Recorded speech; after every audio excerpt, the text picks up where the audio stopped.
We just introduced you to Q-learning. You might not have a great intuition for why it works well. In this video, we'll demonstrate how to use Q-learning on the Windy Grid World and discuss the results. By the end of this video, you will gain insight into how Q-learning performs in an example MDP. You will also gain insight into the differences between Q-learning and SARSA. Let's go back to the Windy Grid World. It's an undiscounted grid world with wind that blows the agent upwards as it moves through the windy states. The wind strength is shown under each column of the grid.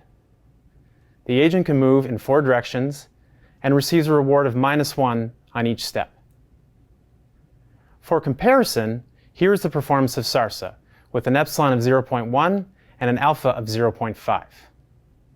Like before, this plot shows the number of episodes completed on the y-axis and the number of time steps on the x-axis. Recall, SARSA learned slowly for the first couple episodes. Then it improved exponentially before plateauing. Let's use Q-learning with the same parameter settings.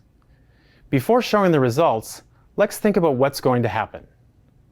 Perhaps SARSA's policy will perform better because its value function takes into account its epsilon greedy behavior.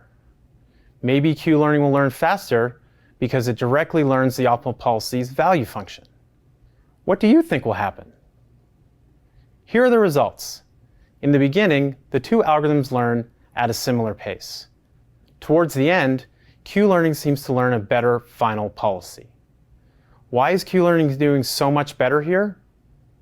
Without conducting more targeted experiments, we cannot know for sure. Perhaps the update target of Q-learning is more stable.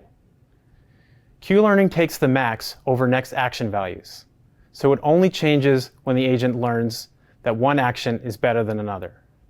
In contrast, SARSA uses the estimate of the next action value in its target. This changes every time the agent takes an exploratory action. Perhaps you could design an experiment to get to the bottom of this. For now, let's move on. How can we make SARSA perform better? A step size parameter value of 0.5 might be a bit high for this experiment. These large updates might be causing SARSA trouble when the agent takes exploratory actions. SARSA's final policy certainly isn't optimal. Let's run the experiment a bit longer, and this time with alpha equal 0.1.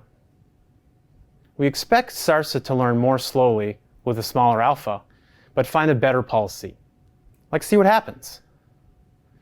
Prediction confirmed. SARSA learns the same final policy as Q-learning, but more slowly. We know both algorithms have converged to the same policy because the slopes of the lines are equal. Equal slopes mean that both agents are completing episodes at the same rate. This experiment also highlights the impact of parameter choices in reinforcement learning. Alpha, epsilon, the initial values, and the length of the experiment can all influence the final result.